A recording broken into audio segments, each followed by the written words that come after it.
Hi, everybody. KT from Atocha Global Analytics wanted to let you know that the Fed has succeeded in destroying demand. All that and more.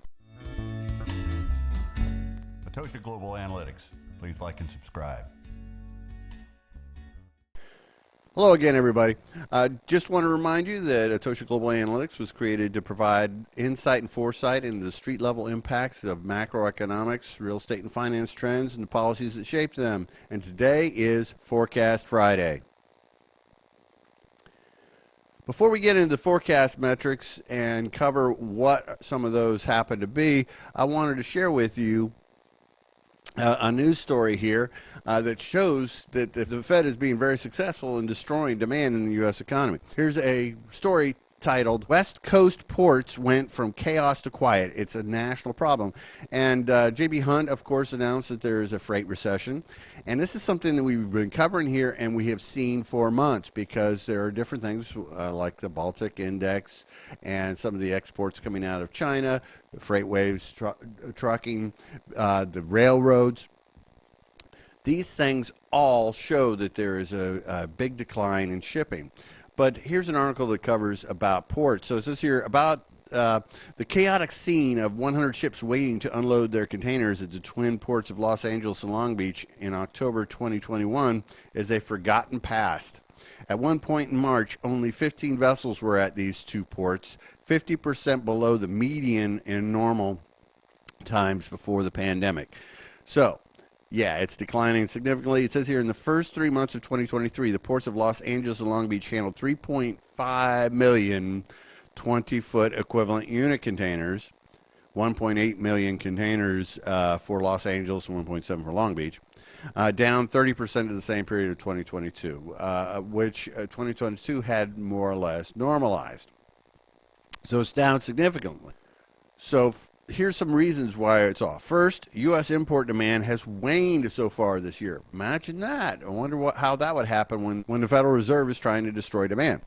A second reason is U.S. geopolitics is nudging importers to ship their goods through East Coast ports. And so that sounds plausible, except for other metrics show that there's not really that much volume coming in there either.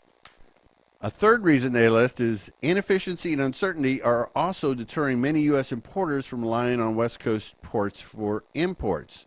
Again, very, very plausible because of the simple fact that there was such a problem there and it wasn't managed well. And so they would, of course, say, all right, well, we're not going to go with those problems again. We'll do something different. Again, plausible, but data doesn't necessarily support that. So I just wanted to highlight that before we went into Forecast Fridays because they're making an assertion that the West Coast ports are quiet because of the simple fact that, oh, it's going elsewhere. There's these other factors.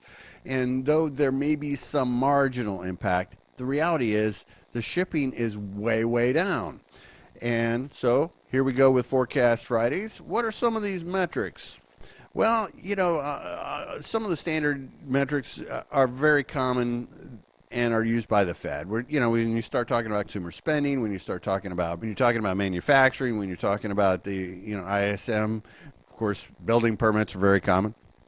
But here are some that aren't necessarily monitored, or at least not, they're monitored, but they aren't monitored by the Fed, and they aren't really published that much. But these are what leads to, in many cases, what we see in the U.S. So since the U.S. relies heavily upon imports, and much of the economy, about 72%, is consumer driven, if they aren't being shipped here, that means we have a decline in demand or there's a problem with supply, which we've experienced both in the last few years. So I want to highlight the Baltic Exchange here. The Baltic Exchange Dry Index, it's published weekly, but I track it weekly, quarterly, and annually. And you can see that it's down about 60% annually. It's down 28.3% on a quarter, and it's down 3.1% just in the last week. So this continues to decline. All right, another thing that I do to measure what is going on as far as moving goods and materials around the country is the monthly rail traffic data. Now, it usually lags 4 to 6 weeks as it's published. And so I don't really worry about monitoring except on a quarterly and an annual basis. And quarterly it's down 3.4% and annually 4.4%. So that is an impact. But, rail is only one way we move things around the country. A lot of things are shipped by truck. But since China provides so much of our imports, I also monitor what's coming from China to our ports. And they happen to have the China Containerized Freight Index, which is published weekly or updated weekly. And I only worry about the main index for quarterly and annually, because really it doesn't make sense to necessarily track it for a longer periods of time when you talk about destinations. But overall, it's down 68.3% year over year.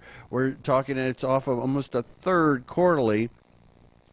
And you can see where these destinations are going. So, hey, what's another one? Of course, if we're wanting to get goods around, how about the trucking index? Now, JB Hunt has their numbers and FreightWaves has theirs, and it's a similar reflection.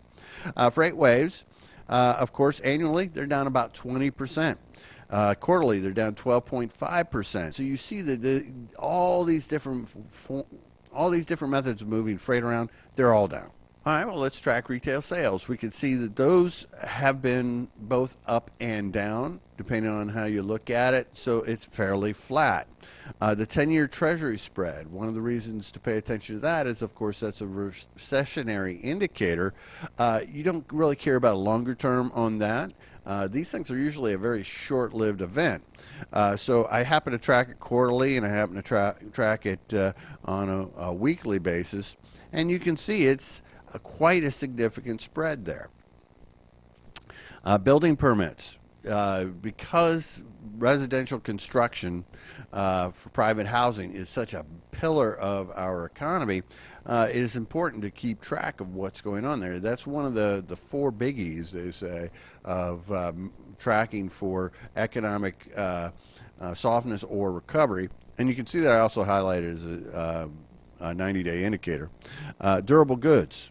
Happens to be up right now, but it was down a similar amount last quarter, so that's fairly flat. I track oil futures.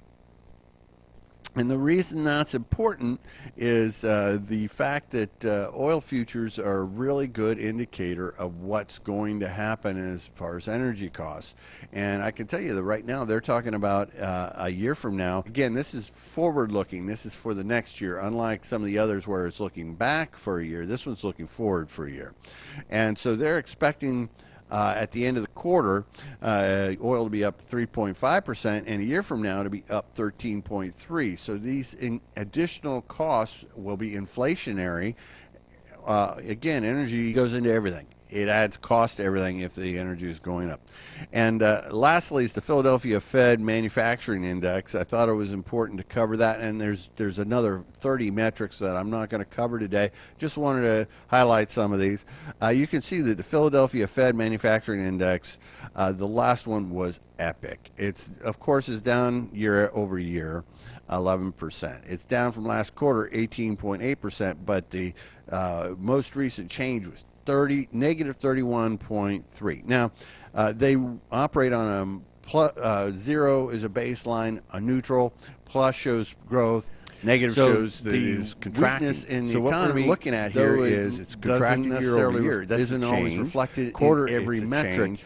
But the last month of these metrics are what we're worried about. 31.3. So over the next 2 weeks, we're going to expand the Forecast Fridays so that you can see the entire picture. I have them color-coded. Green is good, red means bad, and where the indicators are pointing shows you which direction the economy is likely to move. So I hope this is going to be helpful for you. I look forward to sharing this with you, this regular segment every Friday going forward. I thank you for joining us today. Please like, subscribe, ring that bell so you can keep track of this in the future. Thank you, and catch you next time. Atocha Global Analytics was created to provide insight and foresight into the street-level impacts of macroeconomics, real estate and finance trends, and the policies that shape them. What is happening in the financial world today shows us that those of us on Main Street are in a street fight for our financial futures. In order to win this fight, We need to become truly streetwise.